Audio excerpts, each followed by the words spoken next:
Hey, what is up everybody? Welcome back to an episode of Pokemon Go. In today's episode, we have a ton of news to talk about as we are talking about Go Battle League in Pokemon Go. And there's so much to cover and so much potential that I might actually try to get far in Go Battle League this season. So there's a lot to uncover. There's a lot of stuff here. Let's start unpacking. So this is going to be like, the regular season, yada yada. There's new stuff, there's research, yada yada. There are going to be different active leagues, and of course your Pokemon, when you rank up level 1 you get a Bisharp, which is kind of dope. Once you get to rank 6 you get a Carbink. At 2000 elo you get Gumi. 2500 elo you get Gibble. At 2750, Jangmo-O, and 3000, you get that coveted Pikachu Libre. And the standard encounters, not like, I'm sorry, does that say Squovet Shiny? I feel like that's not supposed to be there. Frillish, which is very cool and can be shiny. Lickitung, Wobbuffet, Skarmory, one of my favorites, Phantump, Marini, Scraggy, which can now be shiny, Wooloo, Phalanx. I feel like they put the shiny on Squovet instead of Scraggy. And then Gumi, Gibble, and Jangmo-O. Very cool. Of course, we have the pass and whatnot. The avatar items this season are kind of dope. The pose for Legend Rank is kind of nice. That do be very nice, especially for avatars that have glasses. The glasses push up, it's right there. Anyways, cups. There's going to be a lot of cups this season, including, of course, Element Cup with a limited edition. Psychic Cup is going to be coming back. Sunshine Cup. The Halloween Cup comes around. That is my favorite cup all season, all year. So we might need to do that. Electric Cup. There's going to be Electric Cup where the falling Pokemon are not permitted, including Charjabug, Vikavolt, Heliolisk, and Stunfisk, which is highly unfortunate because Heliolisk is one of the top winners of this whole move update. And then Vikavolt might be a Community Day Pokemon, so dang. Catch Cup, and then new attacks. There's going to be 3 brand new attacks coming to Pokemon Go: Trailblaze, Scorching Sands, and Triple Axle. So with a Trailblaze, it's going to be a 65 power base move that increases the attack by 1 stage. Scorching Sands gets an 80 power move, chance to lower the opposing Pokemon attack by 1 stage. I believe it is a 30% chance on this one. And Triple Axle, 60 power increase attack by 1 stage. So very cool stuff here. Very exciting. Some attack changes. Spark, more power, less energy. Astonish, more energy. Psychic, a little less power, just a little less. X-Scissor, more power, but also more energy. Alright, Aerial Ace is going to have energy cost decreased, Sky Attack energy cost increased. Dig is going to be doing a little less damage, but the energy cost for it is also going to be decreased. Earthquake's going to do a little less damage. Poltergeist is going to be doing a little more damage. Boom Burst is going to have energy cost decreased. Alright, let's go ahead and talk about all this stuff, right? Okay, so Spark, the energy decreased is, a little upsetting because a lot of Pokemon that use Spark kind of want Spark. Astonish, this is so big for so many Pokemon that have been stuck with Astonish. It now finally gives it a little bit of actual usability. I'm looking at you, Golurk. Psychic, it's still doing a lot. There's still, of course, the chance to decrease the opponent's defense, but it just makes it a little so that some Pokemon like Metachan aren't just overwhelming things. So that's kind of cool. X-Scissor, we'll have to see how that works. Aerial Ace, though, that's kind of nice because a lot of things that had Aerial Ace didn't want it because it was too much. It didn't make sense to have it, but now it does. So that's kind of cool. Sky Attack, this really helps out in terms of some Pokemon that would just spam Sky Attack. Now they take a little longer, so that's kind of cool. It also gives things like Aerial Ace a chance to actually be used, so that's cool. Dig,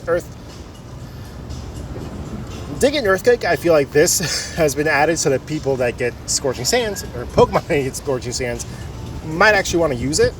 Poltergeist, that's really cool. The Pokemon that got Poltergeist, like, now can have an even better, like, big attack. So that's kind of cool. Like, it gives a chance to actually use it.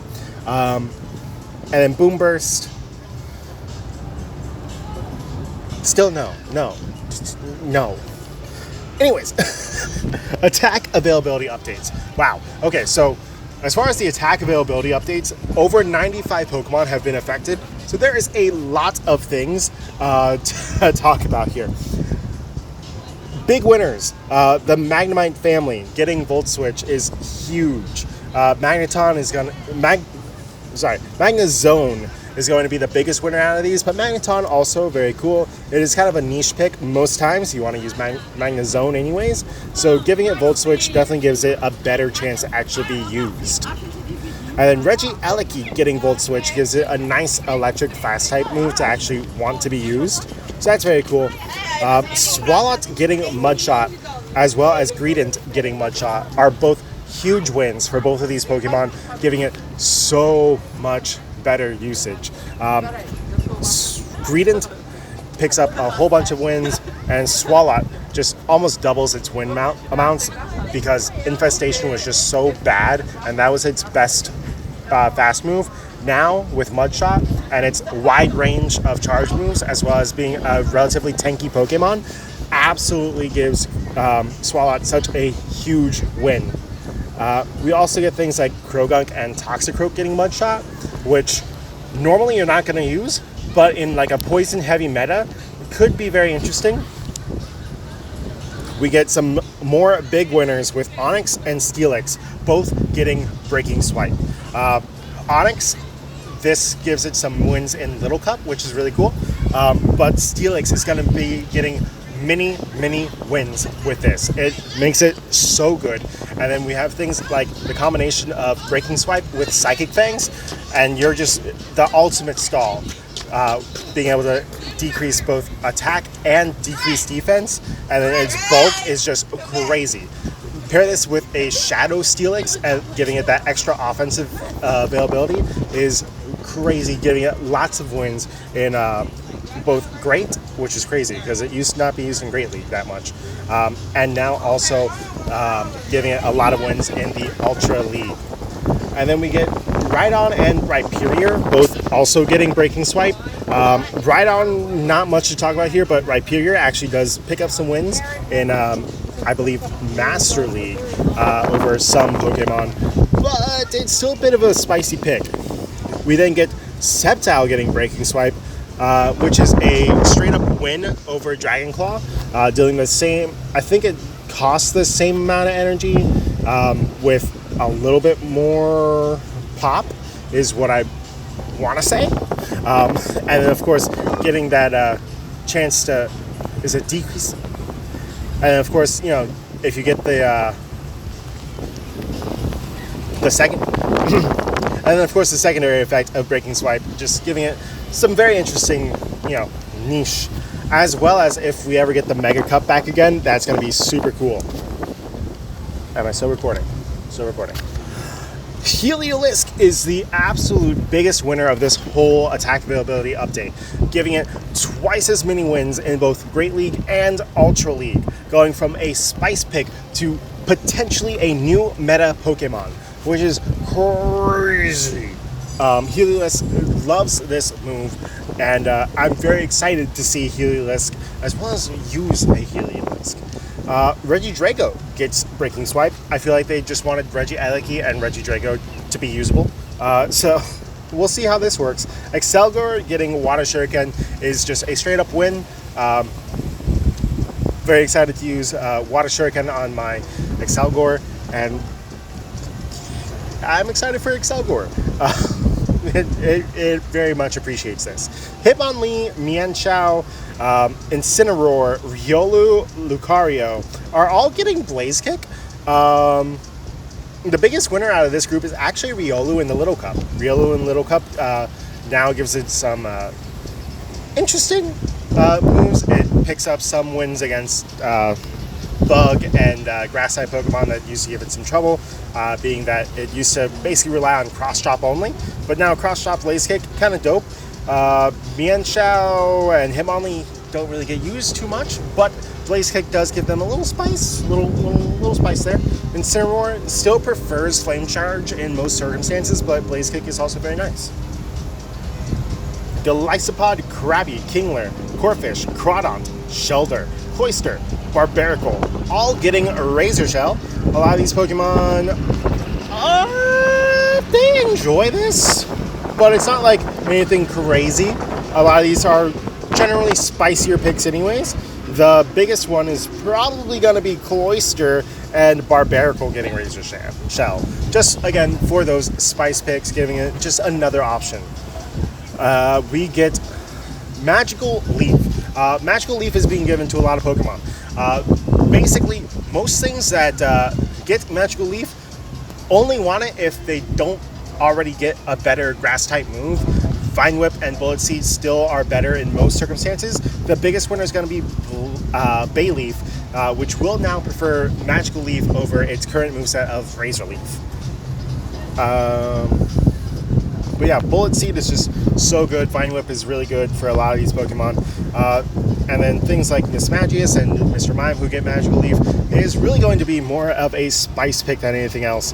Shaman is going to like Magical Leaf, but mainly in PvE versus PvP. Yeah, a lot of these guys, like, it's interesting. Now, Trailblaze will be giving some Pokemon some much needed coverage, but again, it's not going to shake up too many metas. Most things that get Trailblaze want something else. Ampharos is going to be the spiciest of these picks, but again, it's kind of hard to change a lot of these Pokemon's movesets without them losing just as many matches as they actually win. So it's going to be kind of very much dependent on the cup that you are currently playing in. And then we have, yeah, again, it's mostly going to be coverage and very, like, dependent on the cup. So, like, if you're using Lycanroc because we're in some kind of meta cup and there's nothing that its current moves don't already beat, then Trailblaze comes in. But generally, you're going to want to stick with its, like, normal moveset. The biggest one is going to be actually Skuntank, which gives it some wins over some Pokemon that it didn't win over before. Basically you kind of interchange, depending on the cup, between Foul Play, Flamethrower, and now Trailblaze. And it will actually dominate some cups depending on this new coverage, which is nice. Berserker also getting Trailblaze is nice because most of the time Berserker is going off against things like Swampert and other like Mud Boys and ground types that previously it didn't have much of a way of countering, but is very nice now. We want to say that Trailblaze is going to be good for Donphan, but it's again one of those Pokemon that it likes the current. It has so many different movesets and whatnot. It really will be a spice pick, and dependent on what cup is currently playing. Triple Axle is going to be really cool for a lot of Pokemon. It is Icy Wind, but attack increases. So very cool. The biggest winner is actually going to be Hitmontop, which gives it a lot of wins over some Pokemon that would currently just dominate it, like Altaria. Triple Axle will actually help out it quite a bit, as well as increasing the damage of counter. Gardevoir actually also enjoys Triple Axle in the Master League, giving it some coverage, as well as giving it a option to actually get to before it gets nuked by something else. So, and of course, increasing the amount of damage on Charm. The biggest winner of Scorching Sands is actually going to be Ninetales. Ninetales very much appreciates the coverage for this move. A lot of other Pokemon kind of wants either Drill Run or Birth Power over Scorching Sands, but Ninetales will definitely enjoy Scorching Sands as like a nice broad coverage move. But a lot of these Pokemon get things like Earth Power or Drill Run, which are still just better. But the Scorching Sands, if you want to be spicy, or if you just want to get the chance of the secondary effect happening, not bad. Scorching Sands is going to be the 8th charge move that Claydol gets. Someone at Niantic loves Claydol. And then Diggersby is actually going to be a Pokemon that now that Earthquake's gotten a slight nerf, Scorching Sands actually becomes like a nice little spicy side grade for our boy Diggersby, which is interesting because ever since it came to the game, it's been Fire Punch, Earthquake, and that was the only moveset that you wanted. But it does give it a nice little side grade now. And that is everything. I really did highlight like some of the ones that are the most popular opinions. And please go ahead and go to Pokemon Go Hub. I will be linking in the description below this part 1. Part 2 is going to be coming out either tomorrow or in a couple days, as well as a complete how it will affect the PvP meta, where I got most of the information that I talked about today. And if you're excited to be using some new Pokemon in Go Battle League and getting some nice reworks, this is one of the largest, if not the largest, PvP updates in a long time. And we love to see it. And a lot of Pokemon are going to be spicy, with 95 different Pokemon getting some updates, as well as not even including things like Psychic, Spark, Astonish, X-Scissor, Aerial Ace, Sky Attack, Dig, Earthquake, Poltergeist, and Boom Burst, like all those different things. Absolutely crazy how much is actually being affected. But if you did like this episode, go ahead and smash the thumbs up button. If you're enjoying this series, please subscribe. And as always, God bless. And see you for another episode of Pokemon Go.